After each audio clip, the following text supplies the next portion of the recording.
Welcome to Fluent and Chill, Thanksgiving edition. I'm Anthony K. I'm here as always with Jermaine J. Dub. How you doing, man? Good, man. Turkey Day, football, food Turkey and football. Day. You know, this might be one of my favorite. I think I say this every Thanksgiving, so I'm going to say it again to stay consistent. Christmas, my kids love Christmas. Open up a bunch of presents. For me, Thanksgiving, food and football all day. That's just a good day. That's just a good day. So this is a special shortened edition. We're gonna do a regular one that's gonna come out on Friday. We're gonna do all the regular stuff that we do on Fluent and Chill NFL edition. But this is going to be a condensed version. We're just gonna talk about these three games, a couple storylines happening with these 6 teams, and that's it. And then we're gonna let you get to your turkey. So let's start with the first game, 12:30. My Chicago Bears will be facing the winless Detroit Lions, who have been this close. They've been knocking on the door. I've told you to take them in the points the last 2 weeks. Remember that? Do you remember that? I want to remember that. Okay. You did. Yes, you did. Is this the week? Is this the week that the Detroit Lions get their first win against, you're shaking your head, but don't forget, against an Andy Dalton-led Chicago Bears team that's missing Khalil Mack, Hakeem Nicks. Now Allen Robinson is out. Can they pull this one off? Just so you know, Tone, almost only counts in horseshoes. That's it. And hand grenades. And hand grenades. That's it. That's the only time it counts. But I think this is the third time, if I'm not mistaken. I think it was 2007. It was early in the 2000s. I think this is the third time on Thanksgiving that the Detroit Lions are winless. I'm still trying, and I understand that it's a tradition, but I'm just about over the Detroit Lions on Thanksgiving. I'd be lying if I said I wasn't over them, Tony. I'm over them on Thanksgiving. We can get some better football on Thanksgiving. I'm a fan of Detroit, Chicago on Thanksgiving because it gives me a chance, one, at a win, which I like, and two, Detroit is close enough. So prior to COVID, right, it was a game that I could go to very easily. Right. And it's one that I would continue to go watch every season. Right. So I do like that. But yeah, I get it. Dallas and Detroit have kind of been the two teams historically. Now they've added a third game. Right. They've switched up who they play. So let's, before we get into the game, so a lot of injuries on both sides, but you know, obviously Detroit's not a very good team this year.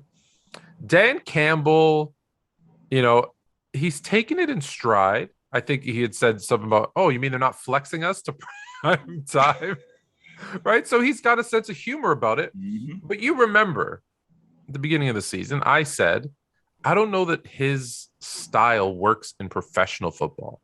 You know, that rah, you know, I always say this on his name tag, you know, the man, he wants a real lion to walk out onto the field with. Like, I think that would work really well in college, where, you know, it's a different environment. I don't think it works in the NFL. No, it doesn't, Tom. And clearly by the record. Well, the reason why it doesn't is because you got professional athletes here who have other things going on. In college, this is probably their last hurrah at playing football. These guys have other things going on. They have wives, they have families. Coach, what I'm concerned with is how are we going to win football games? I don't care about bringing lions in here. I don't care about the gimmicks and all of that nonsense. How good is my quarterback? If I'm a wide receiver, can he get me the football? If I'm a running back, how many carries am I going to get?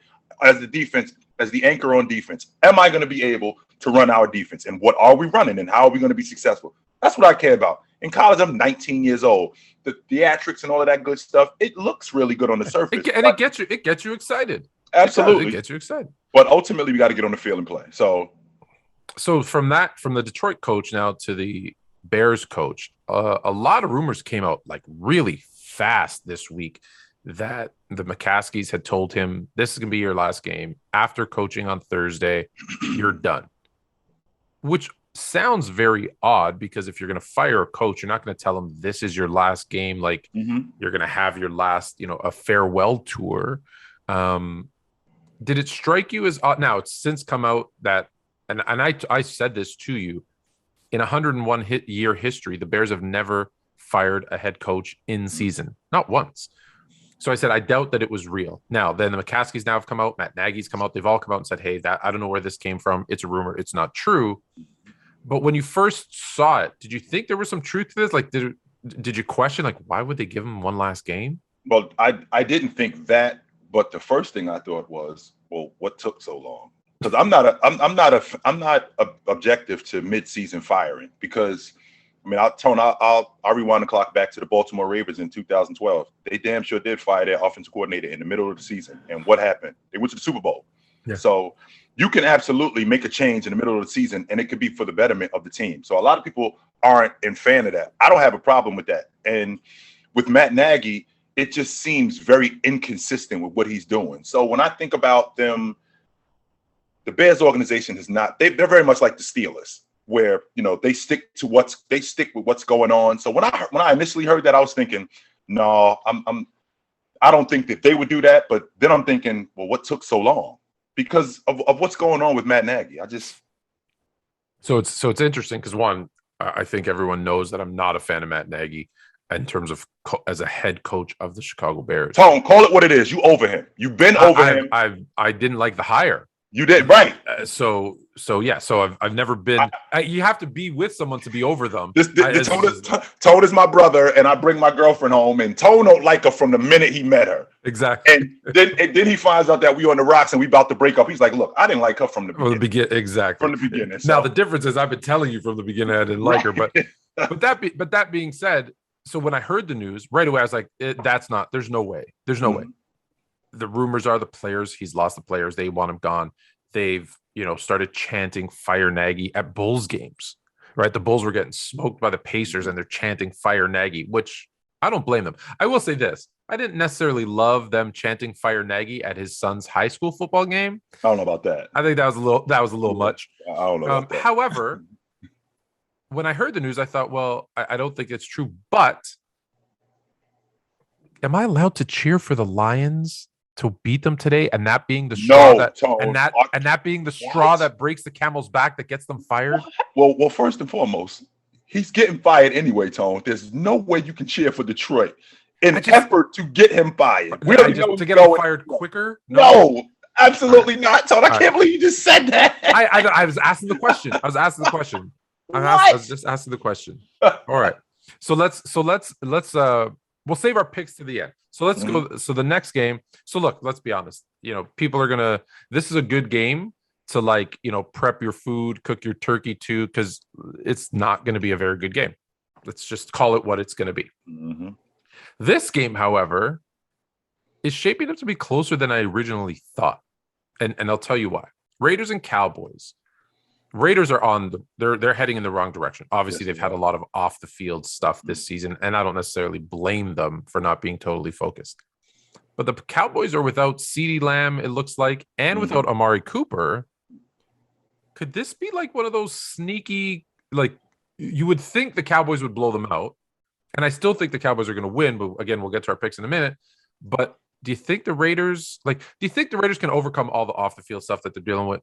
I don't think so, Tone. I think that this has really gotten the best of them to this point. And I look at what they've been doing offensively, and they've been sputtering. And Cincinnati completely dominated them last week. Now, when I think about the Dallas Cowboys, just for the record, Tone, since Ezekiel Elliott has been on the team, when he has carried the football 25 times or more, they are undefeated. So no CeeDee Lamb today, no Amari Cooper. The game plan should be simple. Feed Zeke, get him the football, and Tony Pollard. Yes, and Tony Pollard, because they got a really good 1-2 punch now. Okay. Get him the football early and often, and you will have success. The proof is in the pudding. When you run the football with Zeke 25 times or more, this team is undefeated. I can appreciate Kellen Moore's position as a quarterback. He wants Tony Romo to look good because Kellen Moore's a quarterback. So that's kind of how he runs the offense, where he wants to have the offense wide open. But ultimately, you're going to win this game in the trenches. Give Zeke and Tony Pollard the ball and shove the ball down the Raiders' throat and win this game. And just to clarify, because I know that you were thinking Tony Pollard and then a quarterback, you said Tony Romo. He means Dak Prescott. That's what I'm talking about. Sorry. I know. I do that. Listen, I was talking about LeBron James. and the punch or elbow, whatever you want to call it, and I said to Isaiah Thomas instead of Isaiah Stewart. Not he don't play the business no more. He doesn't. Yeah, no, he does not. Yeah, I know you mean Kellen Moore and Dak Prescott. So no, you're cool. And so okay, so then the last game, the Bills. This ain't the Bills we expected against the Saints, who threw all this money at Taysom Hill. So let's talk about that for a minute. But they're also no Alvin Kamara. Yeah. They're on to Trevor Siemian, who looked good last week. Mm-hmm. What kind of game are we expecting here? The primetime game with two teams just kind of headed in the wrong direction again. Well, Trevor Siemian, he's been serviceable as a backup. Yeah. I remember him in Denver, and I think he's solid. Now, can they make a playoff push? I doubt that very seriously because they're in a disarray at their quarterback position. But I think he's solid. Now, losing Kamara, that's going to be big for their offense because they rely on him tremendously, right? They rely on him a lot. Now, when it comes to Buffalo, Tone, you were high on them in the beginning of the season, and I was too. We were both high on them in the beginning of the season, but there was a part of me that just felt like Josh Allen wasn't there yet.